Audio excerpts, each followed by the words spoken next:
மீனராசி அன்பர்களே, இந்த ஆவணி மாதம் என்ன பலன், எப்படி இருக்கும், என்ன மாதிரியான நல்ல செய்திகளை கொடுக்க போகுது அப்படின்னு பார்க்கும் பொழுது, உங்கள் ராசிநாதனான குரு பகவான் 4ஆம் இடம் என்று சொல்லக்கூடிய அந்த சுகஸ்தானத்தில் அமர்ந்து கொண்டு 10ஆம் இடத்தை பார்க்கறது தொழில் ரீதியாக சில முடிவுகளை எடுக்கக்கூடிய ஒரு மாதம் இந்த ஆவணி மாதம் அப்படின்னு சொல்லுவேன். ஆனால் சனி பகவான் வக்கரமாக உங்கள் ராசியில் உட்கார்ந்துருக்கார். சனிங்கிறது விரையாதிபதி, 12க்குரியவன், அதே சமயத்தில் லாபத்தை கொடுக்கக்கூடியவன், வக்கரமாக இருக்கிறது. ஓகே, அப்போ இது வரைக்கும் டல்லாக இருந்த விஷயங்கள் இப்போ சுறுசுறுப்போடு செயல்படக்கூடிய தன்மை. ஆனால் ஒரே ஒன்று மட்டும் ஞாபகத்து வச்சுக்கோங்க, 7.5 சனியில் ஜென்ம சனியாக இருக்கிறது. அப்போ என்ன ஆகும்னா குழப்பம்ங்கிறது இருக்கும். இதை செய்யலாமா அதை செய்யலாமா என்கின்ற குழப்பம் இருக்கும்.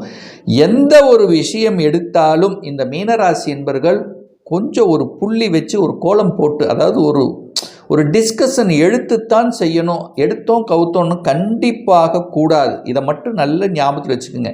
ஏன்னா சந்திரனை மறைக்கிறது. சந்திரன் என்பது உங்கள் மனசு. உங்கள் மனசை இருட்டு கிரகம் என்று சொல்லக்கூடிய சனி பகவான் மேலே உட்கார்ந்துருக்கார். அப்போ சந்திரன் மேலே சனி உட்காரும் பொழுது உங்கள் மனதை மறைக்க செய்யும், உங்கள் மனதை அதாவது குழப்பமடைய செய்யும். அப்படிங்கிறத மட்டும் ஞாபகத்தில் வச்சுக்கோங்க. அது இந்த ஆவணி மாதம் செவ்வாய் பார்க்குது சனியை. அப்போ சனி செவ்வாய் இரண்டும் பகை கிரகங்கள். அப்போ என்ன, கோபம் வரும், ஆக்ரோஷம் வரும், பிடிவாத குணம்ங்கிறது இருக்கும். ஸோ இதை கண்டிப்பாக தவிர்க்க வேண்டும் இந்த மீனராசி என்பர்கள். ஒரு நல்ல விஷயம் என்னென்னா, செவ்வாய் பார்க்குது, 2ஆம் அதிபதியான செவ்வாய் உங்கள் ராசியை பார்க்குது. அப்போ பணம் வரும் அப்படின்னு தான் அர்த்தம். பணம் ஏதாவது ஒரு ரூபத்தில் உங்களுக்கு நிச்சயமாக வரும். என கடந்த 2-3 மாதங்களாக செவ்வாய் பகவான் நீச்சத்தன்மையில் கேதுவோடு இருந்து ஒரு வகையில் பாதிக்கப்பட்டிருந்தது. இப்போ அந்த செவ்வாய் பகவான் 7ஆம் இடத்தில் அமர்ந்து கொண்டு உங்கள் ராசியை பார்க்கறது நல்ல தன்மை தான்.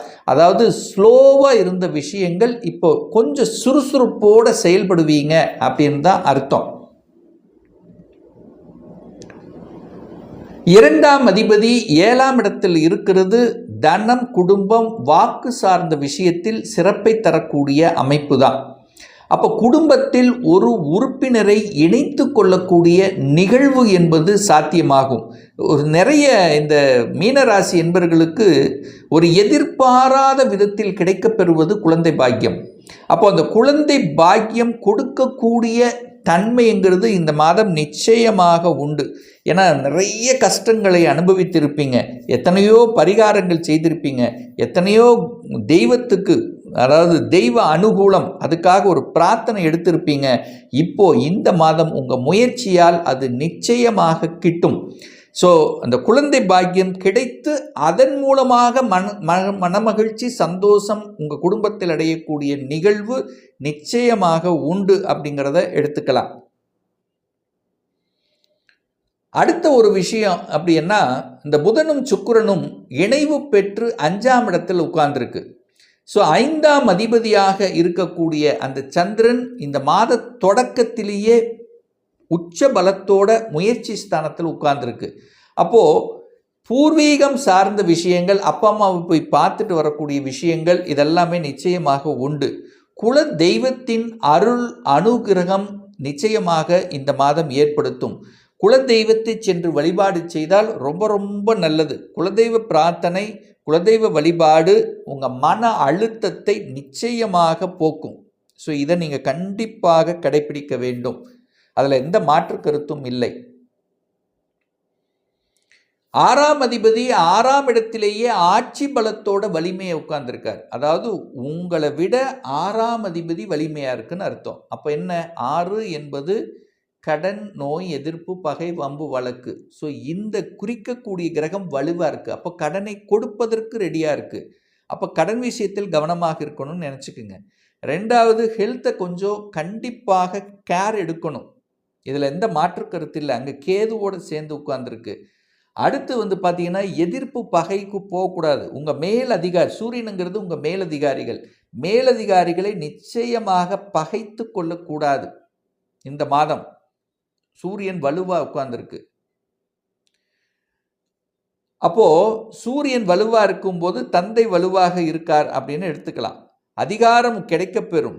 நிச்சயமாக வேலையில் அதிகாரம் கிடைக்கப்பெறும். இதெல்லாம் நிச்சயமாக உண்டு. நல்ல விஷயங்கள் என்ன? அதிகாரம் கிடைக்கும், அட்மினிஸ்ட்ரேஷன் கொடுக்கும், அரசின் மூலமாக அனுகூலங்கள். ஒரு சிலருக்கு என்ன கொஞ்சம் அலைச்சல் திருச்சல் டென்ஷனை கொடுக்கும், அவ்வளோதான், ப்ரெஷரை கொடுக்கும். மீனராசி என்பவர்களுக்கு எல்லா விதத்திலும் ஏதாவது ஒன்று அலைச்சல் திருச்சல் டென்ஷனை கொடுக்கக்கூடிய ஒரு அமைப்பு இருந்துகிட்டே இருக்கும். ஆனால் அதை சமாளிப்பீர்கள், எந்த விதத்திலும் கீழே போக மாட்டீங்க.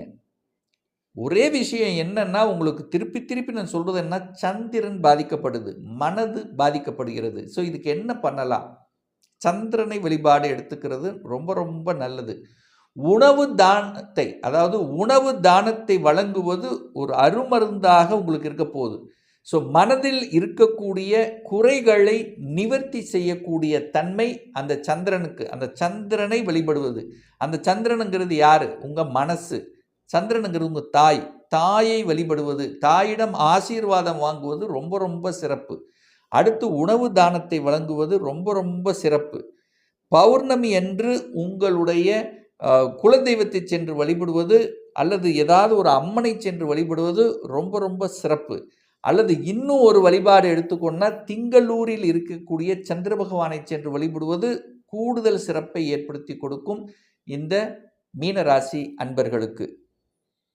வேலை கிடைக்குமா? வேலை உண்டு, அதில் எந்த மாற்று கருத்து இல்லை. ஏன்னா 10ஆம் இடத்து அதிபதி 10ஆம் இடத்தை பார்க்குறார்.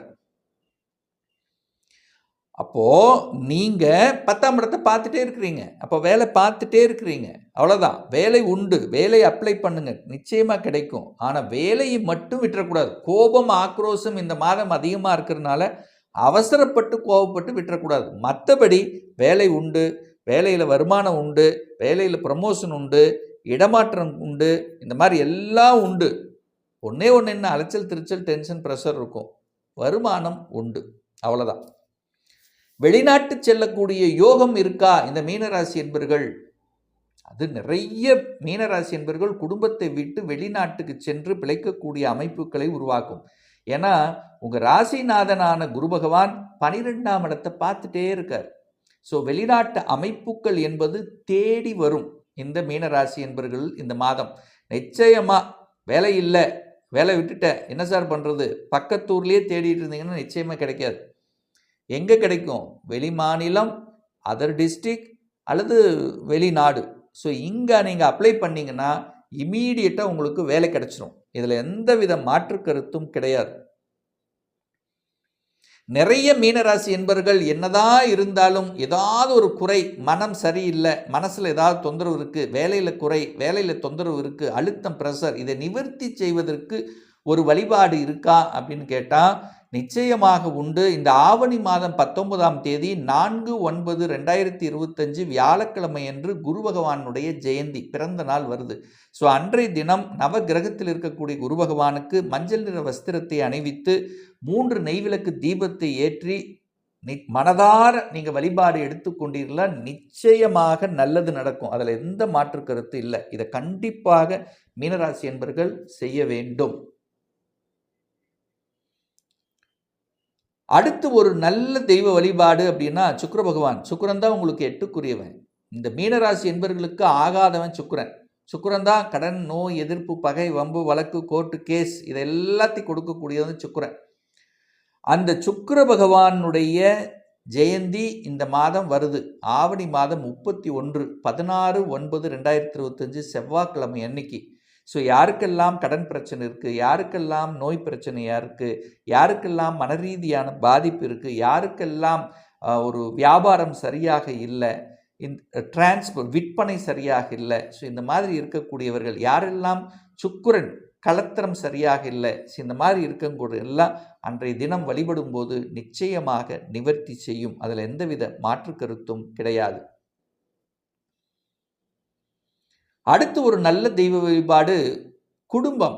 குடும்பத்தில் ஒரு பிரச்சனையாக இருக்குது, கருத்து வேறுபாடு இருக்குது, குடும்பத்தில் தனபாக்கியம் இல்லை, தன்னுடைய பேச்சு கேட்கறது இல்லை, குடும்பத்தில் ஒரு பாக்கியம் இல்லை, எனக்கு ஒரு பாக்கியம் கிடைக்க மாட்டேங்குது, குழந்தை பாக்கியம் இல்லை, தடையாகவே இருக்குது, தகப்பனால் பிரச்சனை. ஸோ இந்த மாதிரி பாக்கியத்தில் குறை இருந்து கொண்டிருக்கக்கூடிய இந்த மீனராசி என்பர்கள் இந்த ஆவணி மாதம் வழிபடக்கூடிய தெய்வம் அப்படின்னு எடுத்துக்கொண்டால் அது செவ்வாய் பகவான் தான்.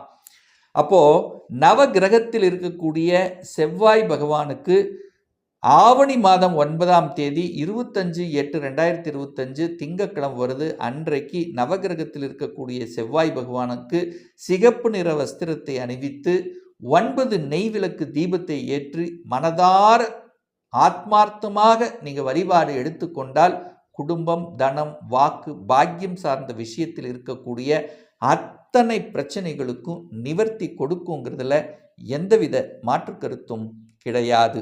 ஒரு பர்சனல் கன்சல்டேஷன் எடுத்துக்கணும், ஒரு சுய ஜாதகம் பார்க்கணும் என்று விருப்பமுடைய அன்பர்கள் டிஸ்பிளே தெரியக்கூடிய நம்பருக்கு வாட்ஸ்அப் மூலியமாகவோ ஃபோன் கால் மூலியமாகவோ தொடர்பு கொண்டு நேரடியாகவோ அல்லது ஆன்லைன் மூலமாகவோ கன்சல்டேஷன் எடுத்துக்கலாம்.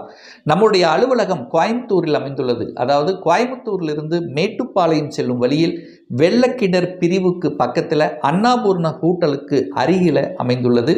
பிரியர் அப்பாயின்மெண்ட் வாங்கிட்டு நேரடியாக கன்சல்டேஷன் எடுத்துக்கலாம். நம்முடைய சேனலை நீங்கள் ஃபஸ்ட்டு டைம் பார்ப்பவர்கள் என்றால் மறக்காமல் சப்ஸ்கிரைப் பண்ணிக்கிங்க. பக்கத்தில் இருக்கக்கூடிய பெல் பட்டன் மற்றும் ஆல் நோட்டிஃபிகேஷனை கிளிக் பண்ணும்போது நான் போடக்கூடிய அடுத்தடுத்த பதிவுகள் உங்களுடைய நோட்டிஃபிகேஷனில் வந்து சேரும். மீண்டும் ஒரு நல்ல பதிவில் உங்களை சந்திக்கும் வரை உங்களிடமிருந்து விடைபெறுவது உங்கள் அஸ்ட்ராலஜர் டாக்டர் சதீஷ்.